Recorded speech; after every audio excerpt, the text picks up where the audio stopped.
अस्सलामुअलैकुम स्टूडेंट्स। आज की वीडियो में हम कवर करेंगे चैप्टर नंबर 5 कंप्यूटर आर्किटेक्चर के टॉपिक्स को और देखेंगे कि उनमें कौन कौन से जो हैं वो टॉपिक डिस्कस किए गए हैं। मैं हूं हैदर अली, आपका computer instructor V tuition channel की तरफ से। वी ट्यूशन पाकिस्तान का पहला free of cost learning platform है जहां पर ना सिर्फ आपको आपके सब्जेक्ट से रिलेटेड वीडियो लेक्चर्स मिलेंगे बल्कि उनके साथ साथ आप अपने सब्जेक्ट से रिलेटेड तमाम क्विजेस और कंप्लीट नोट्स भी www.vtuitions.com पर free of cost sign up होकर डाउनलोड कर सकते हैं। तो चलते हैं हम अपने नेक्स्ट चैप्टर की तरफ, जो कि आज हमारा चैप्टर होने जा रहा है computer science first year HSC part 1। Chapter number 5 है कंप्यूटर आर्किटेक्चर और लेक्चर नंबर 1 जो है वो इसमें है components of a digital computer.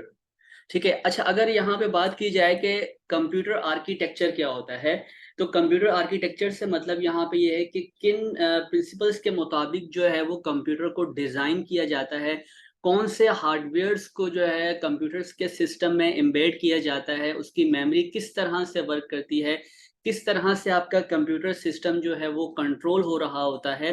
ठीक है, ये तमाम टॉपिक्स जो हैं वो कंप्यूटर आर्किटेक्चर में डिस्कस किए जाते हैं। तो लेक्चर नंबर 1 जो है वो हमारा है components of a digital computer. तो अगर बात की जाए कि एक कंप्यूटर डिजिटल कंप्यूटर के कंपोनेंट्स कौन कौन से होते हैं, तो बेसिक कंपोनेंट्स जो हैं वो आपको 4 कैटेगरीज में डिवाइड हुए हुए नजर आते हैं। नंबर 1 जिसमें हमारे पास आ जाता है इनपुट यूनिट, नंबर 2 है आउटपुट यूनिट, और नंबर 3 पर है सेंट्रल प्रोसेसिंग यूनिट जिसको आप CPU का नाम देते हैं, और नंबर 4 पर है मेमोरी यूनिट।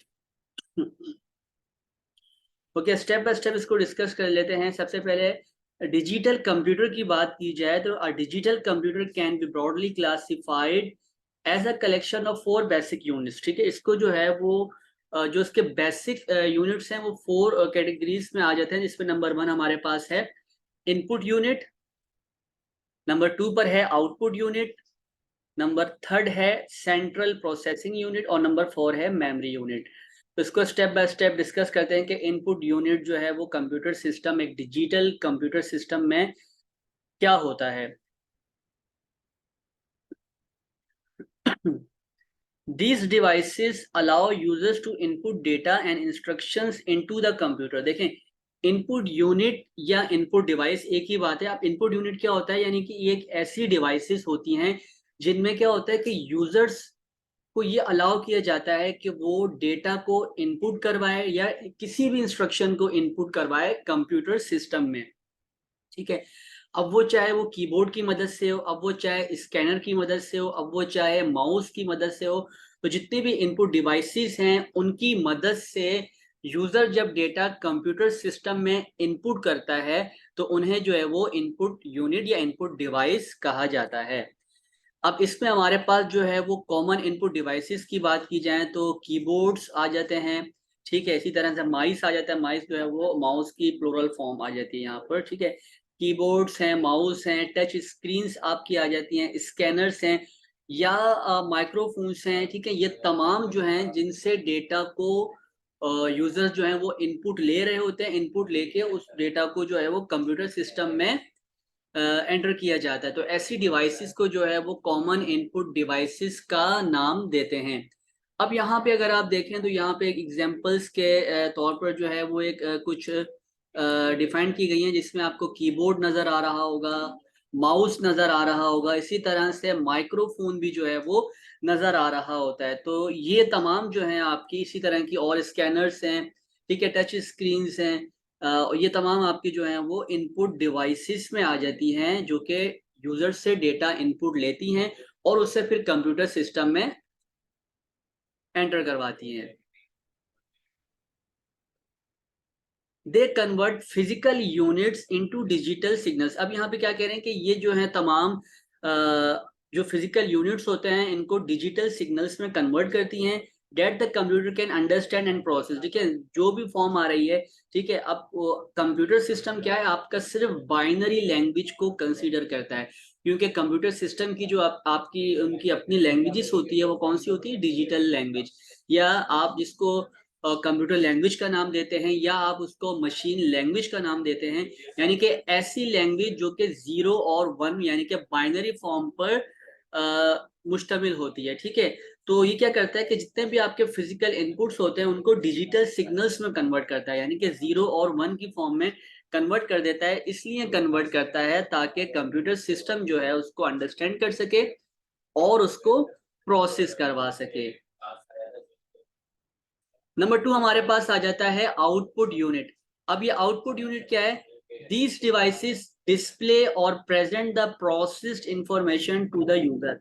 अब यहाँ पे क्या होता है कि ये दीज डिवाइसेस यानी कि ये डिवाइसेस क्या करती हैं, जो भी आपकी जो आप इंफॉर्मेशन को जो प्रेजेंट इंफॉर्मेशन है उसको प्रोसेस करवाने के लिए डिस्प्ले पर दिखाने के लिए जो है यूजर से हम आउटपुट डिवाइसेस का यूज करते हैं। या आप इसको सिंपल वर्डिंग में कह सकते हैं कि जो भी आपने काम किया है उसको जो आप एक डिस्प्ले स्क्रीन पर देख रहे होते हैं वो आउटपुट यूनिट की मदद से देख रहे होते हैं। ठीक है, तो वो बहुत सारी उसमें आपके वो टाइप्स देखने को मिल जाती हैं, जैसे कि मॉनिटर है, इसमें आप कोई भी अपना टास्क जो है वो डिस्प्ले स्क्रीन पर शो करवा सकते हैं, इंफॉर्मेशन देख सकते हैं। प्रिंटर्स हैं, प्रिंटर्स क्या कर रहे होते हैं कि प्रिंटर्स की मदद से जो है वो आप कोई भी जो है आपकी हार्ड कॉपी जो होती है उसके प्रिंट्स ले रहे होते हैं। ठीक है, इसी तरह से स्पीकर्स हैं, स्पीकर्स आपको जो है वो जो भी आपने ऑडियो इनपुट की है उसको आउटपुट फॉर्म में लेने के लिए जो है वो स्पीकर्स का यूज किया जाता है। इसी तरह से प्रोजेक्टर्स हैं, प्रोजेक्टर्स क्या कर रहे होते हैं कि आपको जो है वो एक वाइट स्क्रीन पर जो है वो उनकी लाइट्स के थ्रू जो है वो डिस्प्ले स्क्रीन शो हो रही होती है। ठीक है, तो ये भी एक मॉनिटर्स की एक टाइप आ जाती है जो कि आपके रिजल्ट का जो है आपको आउटपुट दिखा रही होती हैं। यहाँ पे आप देख सकते हैं कि यहाँ पे एक एलसीडी की तस्वीर मौजूद है और इसी तरह से आपको स्पीकर दिखने में मिल रहा है और प्रोजेक्टर है। ये तमाम जिसमें आप आउटपुट को डिस्प्ले करवा रहे होते हैं वो आपकी आउटपुट यूनिट या आउटपुट डिवाइसेस कहलाती हैं।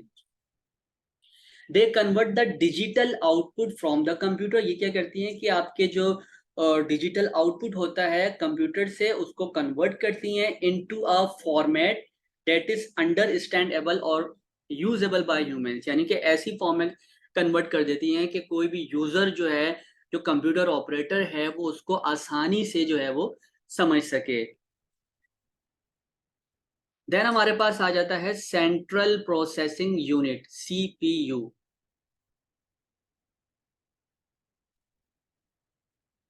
The CPU is often referred to as the brain of the computer। अगर बात की जाए या अक्सर इस तरह से आ जाता है, एमसीक्यूज भी आपको देखने को मिले होंगे कि the brain of a computer system is called CPU, memory unit, buses या फिर जो है वो ALU। ठीक है, तो अब यहाँ पे क्या है कि जो कंप्यूटर सिस्टम का ब्रेन कहलाता है उसे आप CPU कहते हैं, सेंट्रल प्रोसेसिंग यूनिट।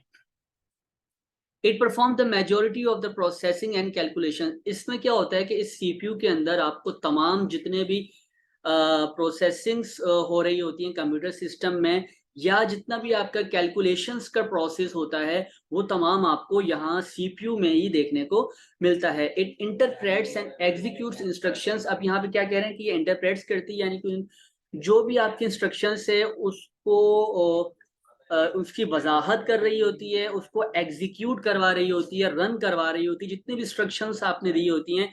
और वो क्या करती है, उसके साथ साथ परफॉर्म करती है अर्थमेटिक एंड लॉजिकल ऑपरेशंस।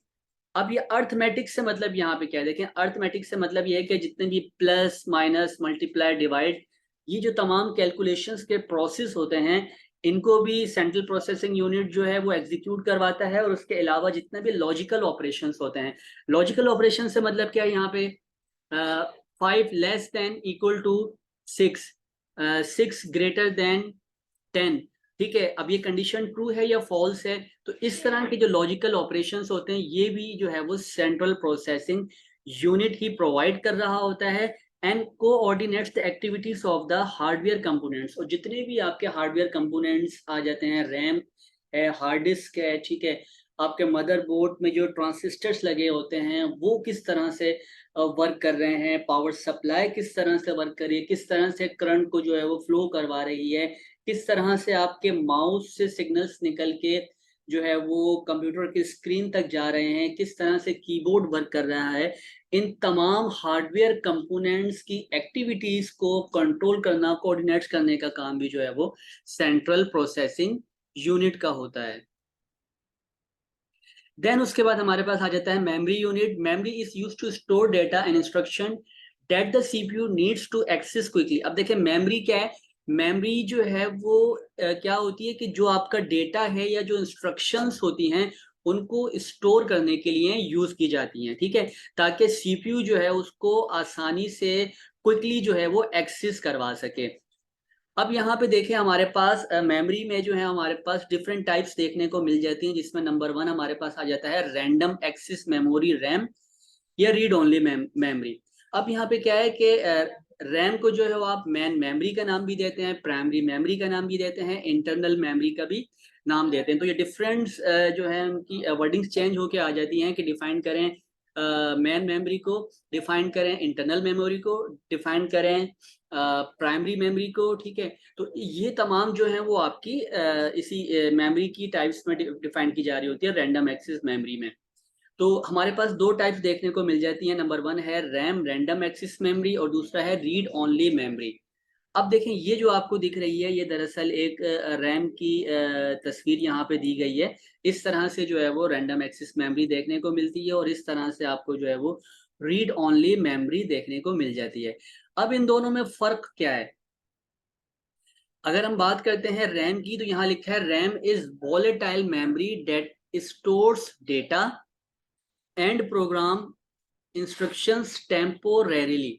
यहाँ पे क्या मतलब है कि देखें रैम में जो भी रैम जो है वो वोलेटाइल मेमोरी का मतलब ये होता है कि जो भी डेटा उसमें स्टोर किया जाएगा या जो भी प्रोग्राम इंस्ट्रक्शंस उसमें स्टोर की जाएगी वो जो है वो मुस्तकिल तौर पर नहीं होगी, परमानेंट जो है उसको स्टोर नहीं किया जाएगा।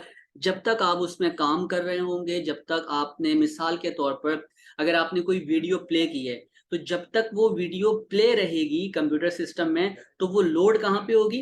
वो लोड होगी रैम के अंदर। जैसे ही आप उस वीडियो की विंडोज को जो है वो क्लोज करेंगे तो वो रैम से जो मेमोरी उसने ली भी होगी वो उसको रिलीज कर देगी, ठीक है। इसी तरह से अगर आपने कोई एडोबी फोटोशॉप का सॉफ्टवेयर ओपन किया हुआ है या कोई एमएस वर्ड का सॉफ्टवेयर ओपन करके आप उस पर जो है वो काम कर रहे हैं तो जब तक वो सिस्टम ओपन रहेगा तो वो लोड हो जाएगा कहाँ पर? रैंडम एक्सेस मेमोरी में। और जैसे ही आप उस सिस्टम को, उस प्रोग्राम को, सॉफ्टवेयर को क्लोज करेंगे तो वो मेमोरी जो रैम ने ली हुई होगी वहां से जो है वो रिलीज हो जाएगी।